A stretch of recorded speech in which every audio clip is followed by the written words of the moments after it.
Bonjour Pascal, Bonjour Alexandre. sympa de t'avoir dans ces interviews solidaires. Euh, donc, Bah euh, écoute, ravi d'être là. tu peux déjà te présenter pour ceux qui ne te connaissent pas forcément? Oui, bien sûr. Donc, je m'appelle Pascal Demurger. Je suis directeur général de la Maïf, tout simplement. Voilà, depuis Tout déjà pas mal simplement, ça d'années, hein. fait Ça fait 11 ans. Tout simplement, ça fait combien de sociétaires la Maïf? ça fait un peu plus de 3 millions de sociétaires. Une belle entreprise. Je voulais t'inviter pour que tu nous racontes ce que tu as décidé, ce que vous avez décidé de faire au début du confinement, au début de la crise du Covid. Qu'est-ce que tu as fait? Parce qu'on parle de sommes considérables, parce que tu as remis dans l'économie, en gros, combien, rappelle-moi? Un peu plus de 100 millions d'euros. Bon, l'idée était très simple, hein. Elle part d'un principe, alors qui pour moi était complètement incontournable. C'est de dire il est hors de question qu'on tire un quelconque bénéfice de la crise. Or, nous, on est assureurs de particuliers, hein, principalement. On assure aussi des associations, mais principalement assureurs de particuliers, et notamment assureurs automobiles.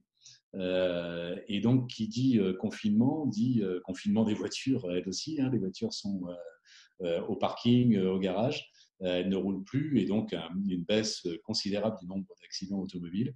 Et donc, il était hors de question pour nous de conserver les économies qu'on allait réaliser parce qu'il y avait moins d'accidents auto. Donc on a calculé, à l'époque, on a été assez clairvoyant parce qu'on a estimé le confinement sur une durée de 8 semaines. On a calculé ce que représenterait l'économie pour nous de 8 semaines de confinement, vu les premiers chiffres dont on disposait sur la baisse du nombre d'accidents. On a estimé ça à un petit peu plus de 100 millions d'euros, et on a décidé de redistribuer ces 100 millions d'euros à nos sociétaires en leur donnant la possibilité, s'ils le souhaitaient, de reverser eux-mêmes la somme en question à une sur 3 causes que l'on avait identifiées en lien avec la crise. Tu as les chiffres aujourd'hui des sociétaires. Est-ce qu'ils ont redistribué ou est-ce qu'ils ont préféré garder?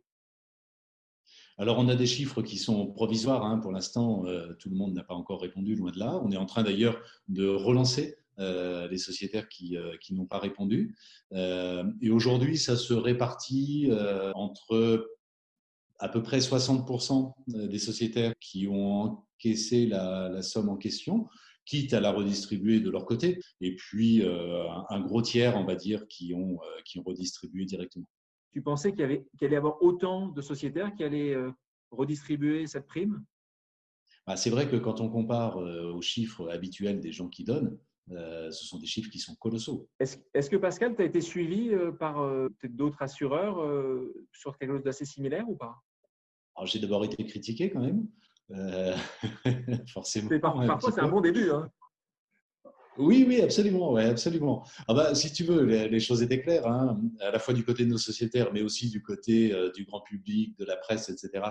Tout le monde a salué de manière unanime le geste, hein, solidaire, et que moi je trouve complètement normal, naturel et évident. En revanche, évidemment, ça a mis un peu les assureurs sous pression parce qu'ils ont pas mal de clients qui les ont appelés sur le thème « Et vous, qu'est-ce que vous faites? Est-ce que vous faites la même chose ?» On n'a pas été véritablement suivi, en tout cas sur ce terrain précis. Il y a pas mal d'assureurs qui ont fait des choses, hein, mais pas à ce niveau-là, et pas de la même manière. Et vous, à la Maïf, vous avez utilisé le chômage partiel ou pas?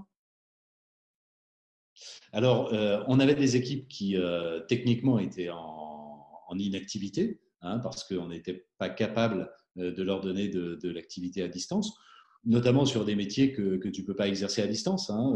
Typiquement, quelqu'un qui accueille du public en face à face dans une agence, c'est compliqué de le faire en période de confinement.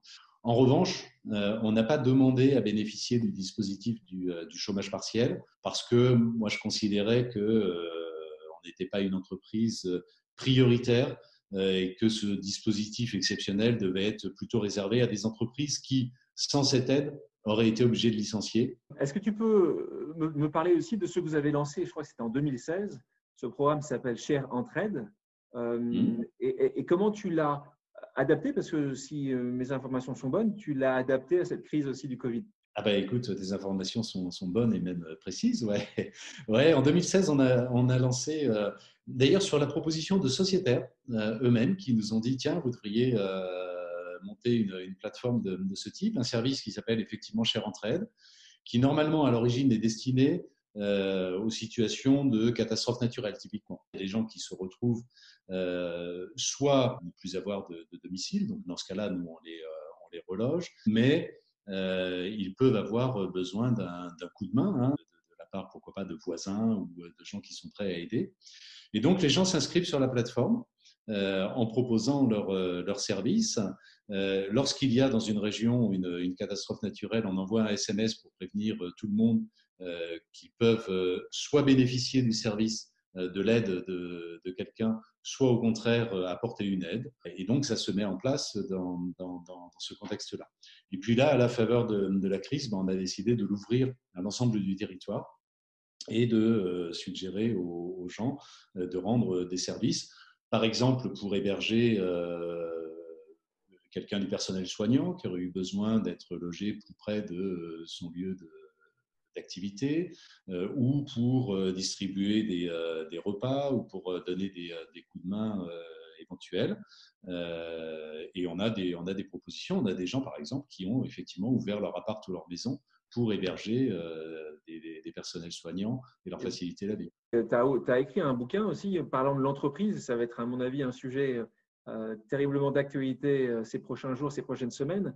L'entreprise qui a pour toi un rôle politique à jouer. Qu'est-ce que tu en penses aujourd'hui justement de ça? Tu penses que ça va être encore plus vrai dans le monde post-Covid? Moi, j'en suis convaincu. Ouais. Je ne sais pas si ce sera une réalité, mais en tout cas, je suis convaincu que c'est encore plus nécessaire. Hein. Le titre du bouquin s'appelle toujours l'entreprise du 21e siècle sera politique ou ne sera plus. Ça veut dire que je suis convaincu que d'abord, il y a une attente sociale qui est extrêmement forte et qui, avec la crise du Covid, a encore augmenté, une attente sociale à l'égard de l'entreprise pour qu'elle contribue finalement à prendre en charge, à régler des problèmes sociétaux, environnementaux ou autres. Pas simplement qu'elle soit focalisée sur son propre business, sur sa croissance, sur sa rentabilité, mais qu'elle assume un rôle social plus large.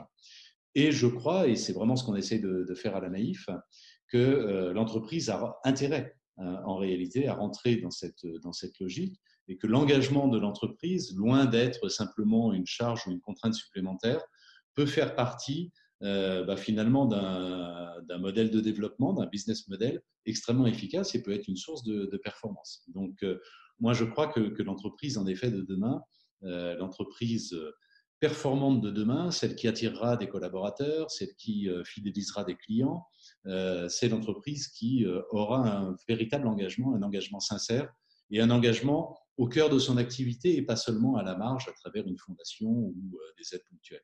Et tu parlais de l'entreprise de demain. C'est quoi l'assureur de demain pour toi?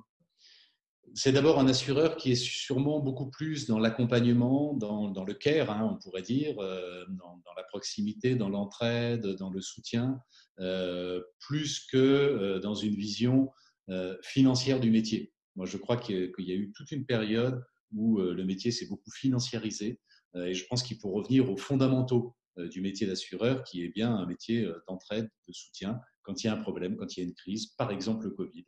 Je pense également que l'avenir de l'assurance, il est sur le fait de retrouver une perspective de long terme.